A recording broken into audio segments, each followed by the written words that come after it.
I tell you the zebra story? Any of you know that story? Okay, I'll tell you this zebra story. Stop me if I've told it to you before. This tells you everything you need to know about human beings. So it's worth knowing. Okay, so zebras have stripes, and people say, well, that's for camouflage. And then you think about that for 2 seconds, and you think that's a really stupid theory, because lions are camouflaged, and they're like golden, like the grass. And zebras are black and white, so you can see a zebra 5 miles away. It's like, there's a zebra, it's black and white.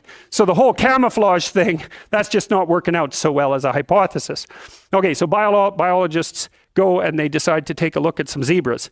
And so they're looking at a zebra on the herd, because there's no zebra, right? Just like there's no fish. There are schools of fish and there are herds of zebras. There isn't a fish. This is why I think the cod aren't coming back.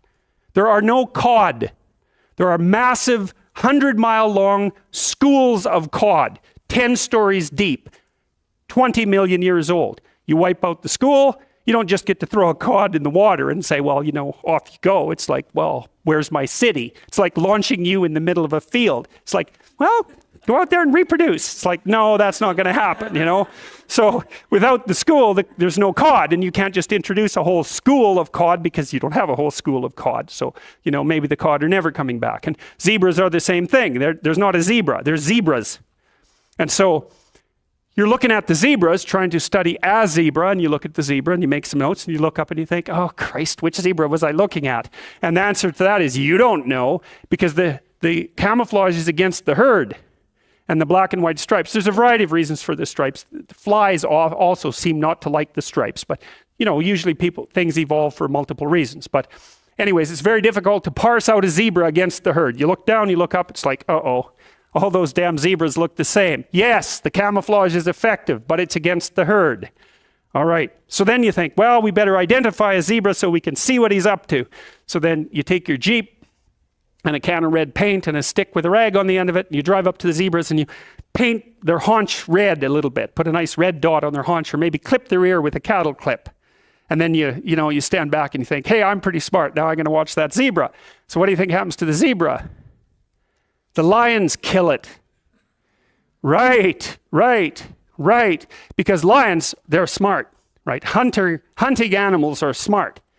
But they have to identify a zebra before they can organize their hunt. They can't just hunt the whole herd. They have to pick out a zebra. And so maybe it's like a zebra that's got a sore hip or something. And so you think, well, nature's kind. It just takes the weak. No, zebra or lions like really healthy, delicious zebras. But they look like all the other healthy, delicious zebras, so they can't get a bead on them. But if they're small and just born, or if they're limping, or there's something that identifies them, then the lions can pick them out. And then they do pick them out. And so the rule for human beings is keep your damn stripes on so the lions don't get you. And I'm telling you, man, if you want to remember one thing from my class about human motivation, that's a good thing to learn. People camouflage themselves against the herd, and they like to be in the middle of the herd, which is what fish do, by the way. If you have a big school of fish, the smart, healthy, large fish are in the middle of the school. Because you know what you call fish on the outside of the school? Bait. Right. So that's what people are doing. They're trying to move into the middle of the herd all the time. And the herd moves around, or the school moves around, and people are going, well, I'm in the middle. I'm staying in the middle here. So I've got this protective ring of people around me so the predators don't pick me out and do me in.